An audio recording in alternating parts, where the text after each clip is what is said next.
자, 안녕하세요. 이번 시간은 분류의 실제, 그 중에서도 원생 생물에 대해서 배워보도록 할게요. 자, 학습 목표 간단히 보고 다음으로 넘어가도록 하겠습니다. 자, 이번 시간의 학습 목표는 원생 생물의 분류 기준을 설명할 수 있다. 원생 생물이라고 하는 게 어떤 기준을 가지고 분류가 되느냐, 요거를 설명할 수 있다. 그 다음에 그렇게 분류한 분류군별로 실제 생물의 예를 들 수 있다. 이렇게입니다. 뭐 특징이나 이런 것들 다 일일이 다 기억하면 좋겠지만 그렇게 하지 못한다면 원생 생물의 분류 기준, 그 다음에 실제 예만 들 수 있으면 되겠습니다. 자, 원생 생물이라는 게 어디에 속하느냐, 먼저 커다란 줄기부터 보고 갈게요. 여기 보면 우리가 전 시간에 삼역 육계라고 배웠죠, 그렇죠? 기억납니까? 삼역, 네, 똑바로 써볼게요. 육계. 개자가 좀 마음에 안 드는데 하여튼 삼역 육계. 자, 여기서 진정세균력, 고세균력, 진핵생물력 이렇게 세 개 역이 있고요. 그죠? 그 밑에 요거 분류체계 한번 쓰고 갈게요. 분류체계 제일 아래 단계부터 보시면 종, 속, 과, 목, 강, 문, 계죠. 그 다음에 역, 요렇게 분류 단계가 진행이 되는데, 역 바로 밑에 계가 있죠. 그래서 3개의 역과 6개의 계란 얘기입니다. 진정세균력, 고세균력, 진핵생물력, 삼역. 진정세균력 안에는 진정세균계, 고세균력 안에는 고세균계, 이렇게 있는 거죠. 진핵생물력 안에 식물계, 동물계, 균계, 원생생물계, 이렇게 4개의 계가 있어서 다 합쳐서 삼역 육계입니다. 우리는 지금 어디를 배우냐면 요거 배우는 거예요. 이제 원생생물계에 대해서 공부를 해보려고 합니다. 자, 그럼 원생생물계는 어떻게 구분할 수 있느냐? 한눈에 딱 들어올 수 있게 정리 한번 커다란 분류기 좀 보고 세부적으로 볼게요. 자, 여러분들은 일단은 이 그림, 요 그림 전체를 머릿속에 집어 넣어줘야 됩니다. 아니 벌써부터 뭐 신기한 것들 많이 있는데 여기 보면 되겠죠. 원생생물은 크게 영양 방법에 따라서 내가 필요로 하는 양분을 직접 만들어서 쓰느냐, 아니면 남이 만든 걸 얻어 쓰느냐. 직접 만들어서 쓰는 조류가 있고요. 그 다음에 남이 만든 걸 얻어 쓰는 종속영양에는 원생동물, 점균류, 물곰팡이류 이런 것들이 있습니다. 이해되겠습니까?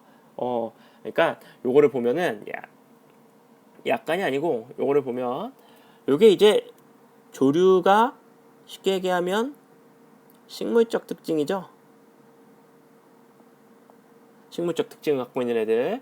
원생동물은 동물이니까 동물적 특징을 가지고 있고요. 이것들은 약간 균적인 특징을 가지고 있습니다. 이제 보면 그 진핵생물역을 보면 진핵생물역에 뭐가 있습니까? 진핵생물역에 원생생물역이 있고요. 그 다음에 동물, 식물, 균, 요렇게 있죠. 원생생물계, 동물계, 식물계, 균계 이렇게 있죠. 그러니까 원생생물계라고 하는 건 어떻게 보면 포지션이 약간 애매한 게 동물도 아니고 식물도 아니고 균도 아닌 애들을 다 원생생물로 모아놨다라고 보시면 됩니다. 굉장히 방대한 영역을 차지하고 있고요. 동물인 것 같은데 동물에 명확하게 포함되지 않는 애들을 원생동물로 빼놨고요. 식물처럼 광합성을 하지만 식물로 보기엔 어려운 것들을 조류로, 그 다음에 균 같은데 균계에 넣기 애매한 애들을 이렇게 빼놨습니다. 그거 좀 조금 기억을 해서 같이 상기해 두시면 되겠고요. 그래서 원생생물은 영양 방법에 따라서 독립영양과 종속영양으로 크게 나눌 수가 있다. 그러면 광합성을 하는 독립영양 조류들은 어떻게 구분하느냐? 어떻게 구분하냐면 엽록소의 종류에 따라서 구분을 합니다. 자, 녹조류하고 유글레나는 엽록소 A와 A와 B를 가지고 있고요. 갈조류, 규조류, 쌍편모조류는 A와 C를 가지고 있습니다. 그 다음에 홍조류는 A와 D를 가지고 있죠. 자, 이렇게 엽록수 어떤 걸 가지고 있느냐에 따라서 엽록수의 종류로 나눕니다. 오케이? 그 다음 원생동물 같은 경우는 운동기관 뭘로 움직이느냐 이거죠. 원생동물이니까 동물이라는 이름이 붙었다는 얘기는 움직인다는 얘기인데 뭘로 움직이느냐. 편모, 기다란. 편모와 선모의 차이는 편모는 기다랗고요. 선모는 좀 짧죠. 그렇죠? 기다란 어떤 이 구조물인 편모를 가지고 움직이느냐, 선모를 가지고 움직이느냐. 위족, 가짜다리인데 요거는 좀 이따가 설명하면서 동영상으로 보여드리겠습니다. 예, 세포질이 이렇게 늘어나 가지고 움직이는 진짜 다리의 역할은 아닌데 가짜다리죠. 가짜다리 역할만 다리야. 실제 다리 구조를 가지는 건 아니고 예, 그렇게 위족으로 움직이는 애들이 있고요. 그 다음에 포자류라고 하는 거는 어렸을 때는 운동기관이 있었는데 성체가 돼서는 운동기관이 사라지는 애들, 요런 생물들이 있습니다. 그런 생물들을 포자류 이렇게 표현을 하죠. 자, 지금부터 뭐부터 할 거냐면 여기서부터 조류 먼저 설명하고요. 그 다음에 원생동물 요거 설명하고요.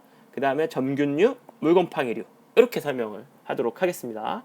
자, 요 분류 기준은 중요하기 때문에 제가 오른쪽 귀퉁이에 조그맣게 띄워놓고 계속 설명을 진행할 테니까 요 분류 시스템을 머릿속에 잘 집어넣어 주시면 좋겠습니다. 자, 여러분 앞에 보이는 이 화면이 요 애들이 바로 녹조류를 나타낸 것들입니다. 녹조류들이죠. 예쁘게 생겼죠? 그렇죠? 그리고 딱 보면 녹색입니다. 그래서 녹조류죠. 그렇죠? 녹색이니까. 자, 그러면 얘네가 가지고 있는 특징 몇 가지를 조금 봅시다. 특징. 자, 특징에 뭐가 있느냐? 요것도 쓰는 것보다는 제가 요거 손으로 쓰지 말고 워드로 쳐서 보여드릴게요. 녹조류의 특징 나와라 뿅. 자, 됐죠? 나왔죠? 뿅. 자, 여기 보시면 녹조류에서 중요한 특징들 엽록소 A와 B를 가지고 있다. 자, 요거는 기억하기 쉽게 이렇게 생각을 하시면 돼요. 이렇게 있으면 자, 여기 바닷물이야. 엽록소 A, B, C, D는 뭐라 그랬냐면 발견한 순서에 따라서 순서대로 붙인 겁니다. 먼저 발견한 것부터 A, B, C, D 이렇게 붙인 거야. 자, 근데 여기 보면 이렇게 여기 위에 사는 애들이 먼저 발견됐어요. 먼저 발견됐겠죠. 표면에 사는 애들 A와 B를 가지고 있고요. 그 중간쯤에 사는 애들이 A와 C를 가지고 있고 제일 깊은 곳에 사는 애들이 D를 가지고 있습니다. D. 그래서 요거 기억해 두시면 되겠죠. 얘네가 녹조류들이고요. 녹조류들이 물 표면에 살고요. 요게 갈조류들, 요게 홍조류들 이렇게 됩니다. 발견 순서에 따라서 이렇게 되는 거고 왜 이렇게 사느냐 그럼 어려운 얘기가 아니에요. 요거는 있어 보이는 말로 얘기하면은 보색 적응이라고 얘기하는데 이게 뭐냐면 녹조류가 왜 녹색이냐? 녹색을 반사하니까 녹색이다. 그러면 녹색을 반사하면 어떤 빛을 흡수하느냐? 붉은 색깔의 빛을 흡수한다 이거죠. 붉은 색깔의 빛. 그래서 붉은색 적외선 파장은 파장이 길기 때문에 멀리 가지를 못합니다. 투과력이 약해요. 그러니까 여기에만 붉은색 파장들이 있어. 그러니까 붉은색 파장을 이용할 수 있는 녀석들이 요 붉은색 파장이 있는 곳에 산다는 얘기입니다. 이해되겠죠? 자, 그래서 녹조류, 갈조류, 홍조류 이렇게 되는 건데 가장 깊은 곳까지 내려오는 건 빨간색의 보색이면 자색 쪽입니다. 자색. 자외선이 여기까지 내려오는 겁니다. 그러니까 그 색깔을 이용할 수 있는 생물들은 요 밑바닥에 살 수 있는 거죠. 그죠? 요런 게 보색 적응이야. 뭐가 됐든 간에 일단 위에 있는 것부터 배우면 자, 녹조류는 A, B를 가지고 있고요. 카로티노이드를 가지고 있습니다. 카로티노이드 기억해 주시고요. 그 다음에 세포벽은 셀룰로스. 이거 식물의 세포벽과 똑같아요. 그리고 광합성 저장산물은 녹말입니다. 아마도 이렇지 않았을까? 요 위에 물 표면에 있던 어떤 생물들이 육지로 넘어와서 육지에서 지금의 식물이 되지 않았을까? 라고 예측할 수 있는 중요한 단서들이 됩니다. 엽록소 A, B를 가지고 있고요. 셀룰로스를 가지고 있고 녹말을 저장산물로 한다는 거 꼭 기억해 두시고, 생물들 이거 다 기억하면 좋겠지만 몇 개만 기억하셔도 됩니다. 자, 파래, 청각, 핵함. 핵함 완전 실같이 생겼는데 이렇게 보면 여기 광합성 색소들이 아주 이쁘게 배열되어 있는 거 볼 수 있고요. 볼복스. 요거는 하나하나 여기 녹색 점 하나하나가 하나의 세포들인데 친구들끼리 모여가지고 집단을 이루어서 사는 겁니다. 그냥 모여 있는 거예요. 뭔가 구조가 나눠지거나 이러진 않고 이런 거를 뭐라고 표현하냐면 군체 이렇게 표현합니다. 군체. 그냥 모여 있는 거예요. 역할 분담이 제대로 된 것도 아닙니다. 그냥 모였어. 근데 이쁘죠? 이뻐. 볼복스. 그 다음에 클로렐라, 여러분들 가끔 먹기도 하는 그 클로렐라. 그 다음에 반달말. 요런 것들이 뭐다? 녹조류다. 되겠죠? 자, 그 다음에 유글레나류 볼게요. 자, 유글레나류를 보면 유글레나 이와 같이 생겼습니다. 이와 같이 요 녹색을 쭉 띄는 거 보면은 엽록소가 있고요. 광합성을 하는 거 예측할 수 있고요. 그 녹조류하고 똑같이 엽록소 A, B, 카로티노이드를 가지고 있어요. 근데 요 뒤에 보면 요 기다란 꼬랑지 요거 편모가 있죠. 예측이 가능할지 모르겠지만 이 녀석은 환경이 괜찮으면 살만하면 광합성을 해서 식물적 특징을 가지고 있습니다. 광합성을 해요.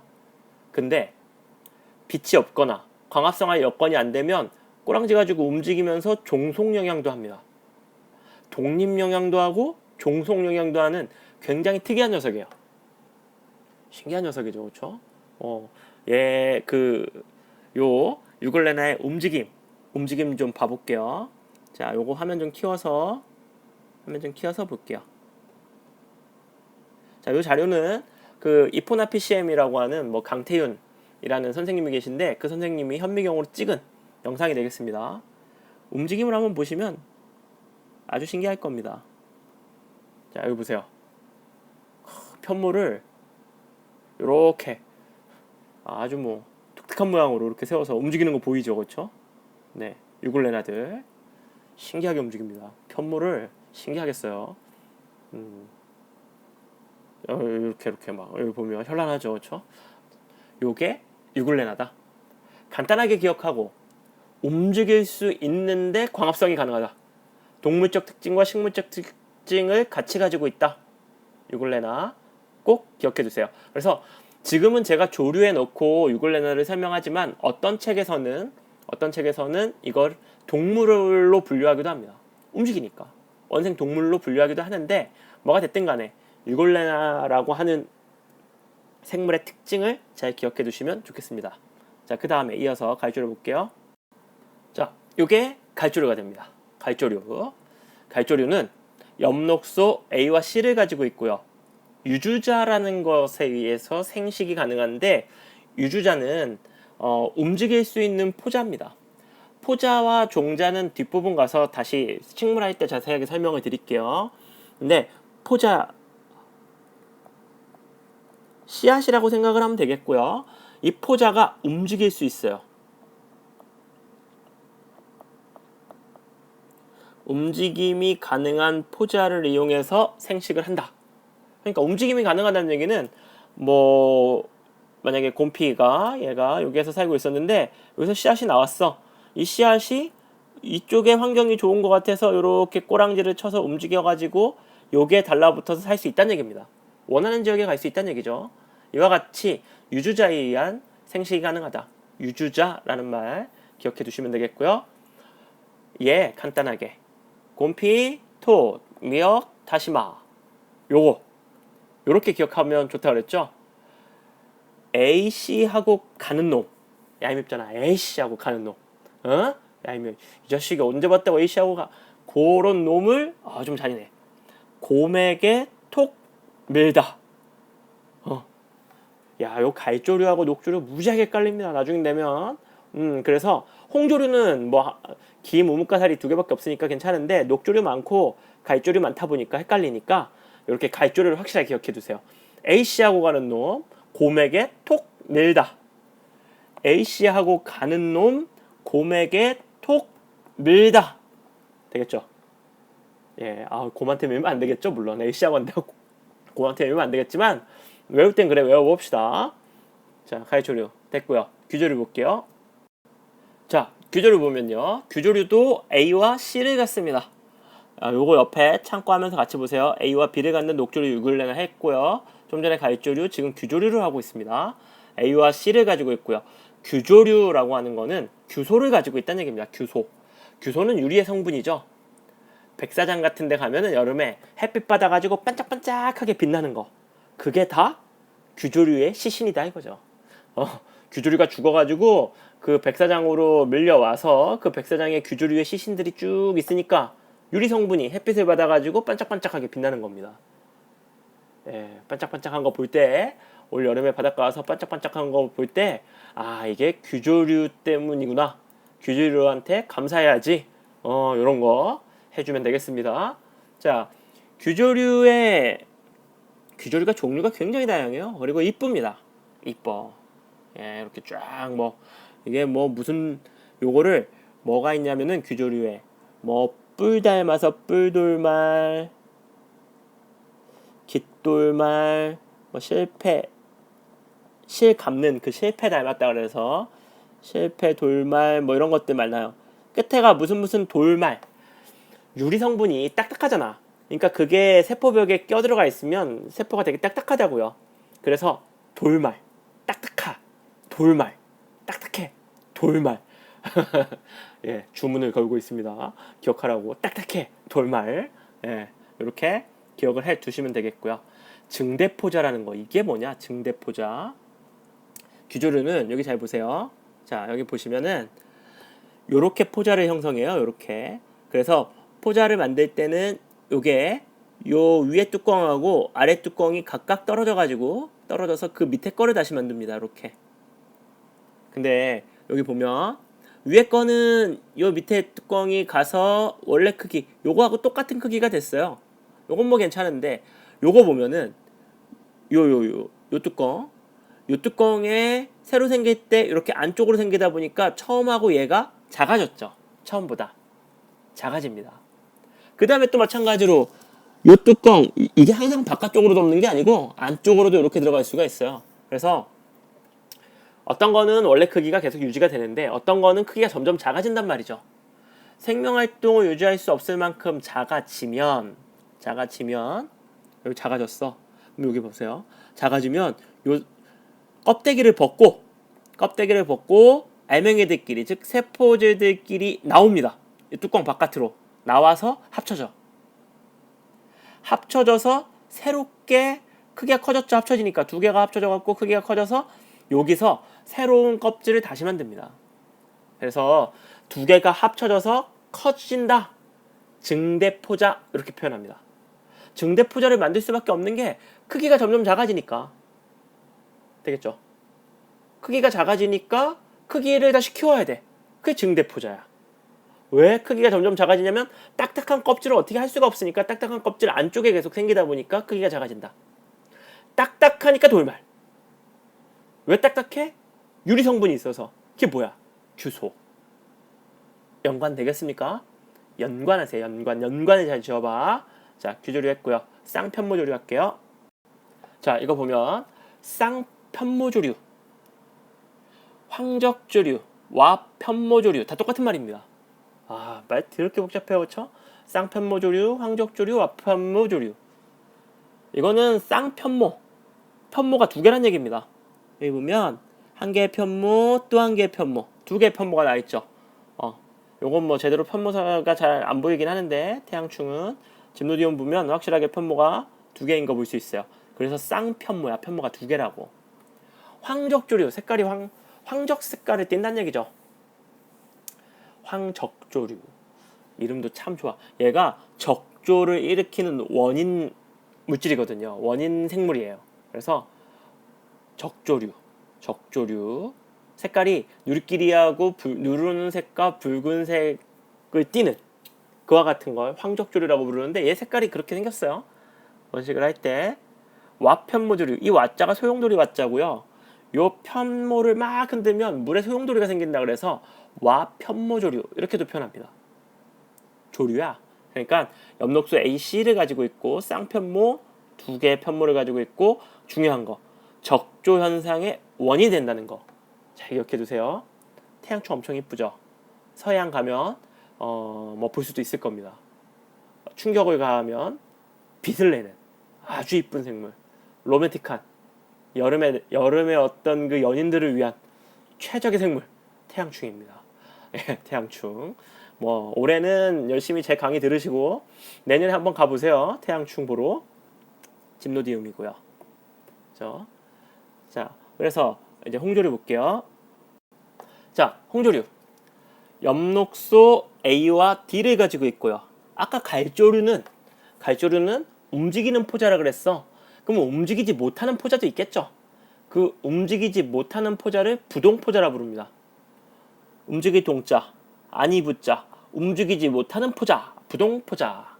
그죠?